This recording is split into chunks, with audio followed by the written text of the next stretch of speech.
Pulse oximetry is based on a predictable relationship between a patient's arterial blood oxygen saturation and cardiac-induced changes in the ratio of transmitted red and infrared light signals. The methods for determining Nellcor pulse oximetry SpO2 values are founded on the fact that the patient's true arterial oxygen saturation is associated with the patient's cardiac-induced pulse. Nellcor Pulse Oximetry Technology focuses on the persistent and generally repetitive nature of these signals, since most patients exhibit a repetitive cardiac cycle. Nellcor Pulse Oximetry Technology identifies and qualifies a pulse on a beat-by-beat basis.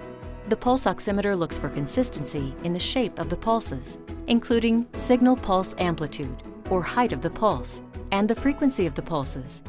The posted SpO2 values are derived using a process called cardiac-gated averaging. With cardiac-gated averaging, each waveform is analyzed by segments that correspond to the current pulse rate. Those parts of the waveform that are consistent with the average pulse shape pass through the averaging process as normal. Signal segments that are inconsistent are given lower priority in the averaging. This can reduce the influence of random interference, such as motion. This is important because each time a qualified pulse is detected, even during motion, the data display is updated. More importantly, when a pulse is lost in a motionless patient, the Nellcor pulse oximetry monitor is designed to alarm within seconds, because loss of a pulse in a motionless patient probably represents a true emergency.